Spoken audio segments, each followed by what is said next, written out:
बिस्मिल्लाहिर्रहमानिर्रहीम। अस्सलाम वालेकुम तमाम व्यूवर्स को मेरा ढेर सारा सलाम। जी तो व्यूवर्स, एक दफ़ा फिर आप लोगों को खुशामदीद कहते हैं अपने इस चैनल शहजाद मंजूर ऑफिशियल में। जी तो व्यूवर्स, हमने अपने पिछले लेक्चर के अंदर एडवर्ब के टॉपिक को फिनिश किया था और साथ ही साथ मैंने आपको ये भी बताया था कि हम अपने वेरी नेक्स्ट लेक्चर के अंदर प्रपोजिशन जो कि पार्ट्स ऑफ स्पीच का 6th एलिमेंट है, इसको हम स्टार्ट करने जा रहे हैं। तो इंशाल्लाह अभी कुछ ही देर में हम प्रपोजिशन के टॉपिक को स्टार्ट करेंगे। लेकिन इससे पहले कि हम अपने आज के टॉपिक को स्टार्ट करें, व्यूवर्स मैं आपसे रिक्वेस्ट करूंगा कि जल्दी से आप मेरा यूट्यूब चैनल को सब्सक्राइब कर लें और इस चैनल को ज़्यादा से ज़्यादा शेयर भी करें ताकि नॉलेज और इल्म की शमा ज़्यादा से ज़्यादा लोगों तक पहुँच सके। तो आइए व्यूवर्स, हम आज के अपने इस टॉपिक का आगाज़ करते हैं और हम वाइट बोर्ड पे अगर फोकस करें तो प्रपोजिशन की डेफिनेशन वाइट बोर्ड पे लिखी हुई है और मैं इस डेफिनेशन को आपके साथ साथ रीड करता हूं और साथ साथ एक्सप्लेन भी करता हूं।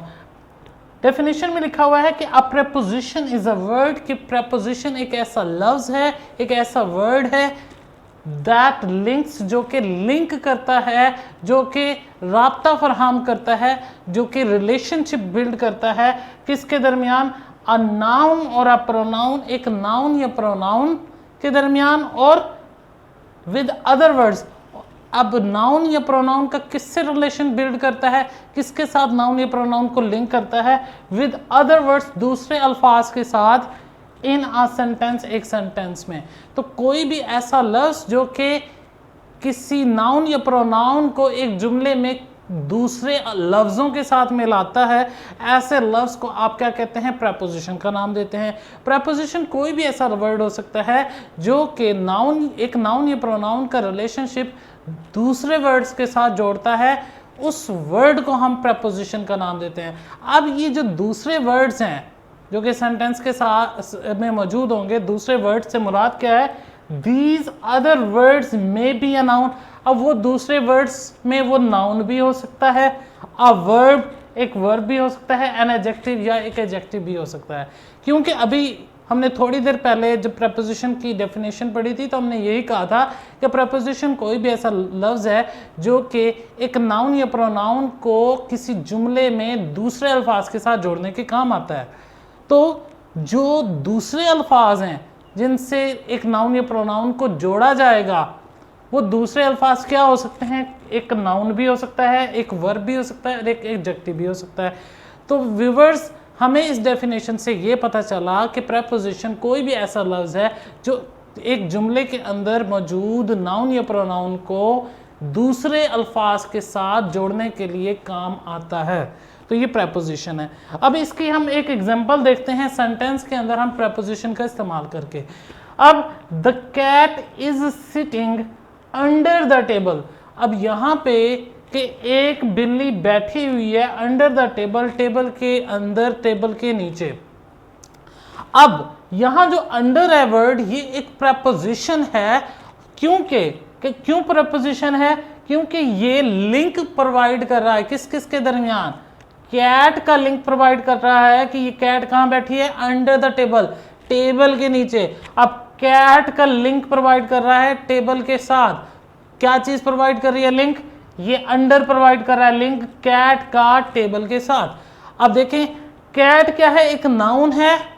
इस नाउन का रिलेशन या इस नाउन का लिंक बना रहा है ये अंडर किसके साथ, टेबल के साथ, जो कि अदर वर्ड्स के तौर पर आया है। क्योंकि अदर वर्ड्स में कोई नाउन भी हो सकता है, एडजेक्टिव भी हो सकता है, कोई वर्ब भी हो सकता है। यहाँ पे अदर वर्ड क्या है, दी टेबल, और ये दी टेबल क्या है, नाउन। तो इस नाउन का रिलेशनशिप इस नाउन के साथ जो बना रहा है, वो कौन सा लफ्ज़ बना रहा है, ये अंडर बना रहा है। तो लिहाजा अंडर एक प्रपोजिशन है। दूसरे लफ्ज़ों में इस कैट का लिंक जो है वो क्रिएट कौन सा लफ्ज़ कर रहा है, अंडर कर रहा है। इस कैट का लिंक टेबल के साथ कौन प्रोवाइड कर रहा है, ये वर्ड अंडर कर रहा है। तो ये इसीलिए हम कह सकते हैं कि ये जो वर्ड अंडर है एक प्रपोजिशन है। तो प्रपोजिशन का काम यही होता है कि वो एक नाउन या प्रोनाउन जो जुमले में मौजूद होगा उससे उस सेंटेंस के दूसरे वर्ड्स के साथ जोड़ने के काम आएगा। अब ये वाला नाउन जो मौजूद था इस जुमले के अंदर, इस अंडर ने क्या किया, इसको लिंक कर दिया अदर वर्ड्स के साथ जुमले के, यानी कि दी टेबल के साथ इसको लिंक कर दिया। तो लिहाजा हमें पता चल चुका है कि एक प्रपोजिशन जो है कोई भी ऐसा वर्ड है जो कि लिंकिंग वर्ड के तौर पर काम सर अंजाम देता है, जो कि रिलेशनशिप बिल्ड करता है नाउन या प्रोनाउन का एक जुमले के अंदर दूसरे अल्फाज के साथ। तो व्यूअर्स, इसी तरह से टाइप्स ऑफ प्रपोजिशन भी होती हैं, जिस तरह से हमने प्रीवियस लेक्चर्स के अंदर पार्ट्स ऑफ स्पीच के जो एलिमेंट्स थे, जिसमें नाउन था, प्रोनाउन था, एडजेक्टिव था, वर्ब था, एडवर्ब था, इनके बारे में हमने पढ़ा था कि इनकी भी टाइप्स होती हैं। तो बिल्कुल इसी तरीके से प्रपोजिशन की भी टाइप्स होती हैं।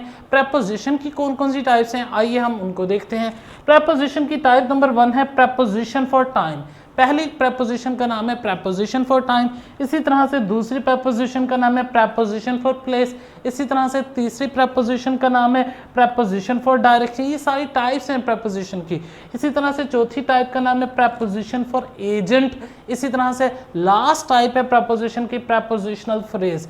तो व्यूअर्स, हमने अपने आज के इस इंट्रोडक्टरी लेक्चर के अंदर क्या चीज़ स्टडी की है, क्या चीज़ समझी है कि एक प्रपोजिशन क्या होती है और किस तरीके से हम किसी भी जुमले के अंदर प्रपोजिशन की पहचान कर सकते हैं।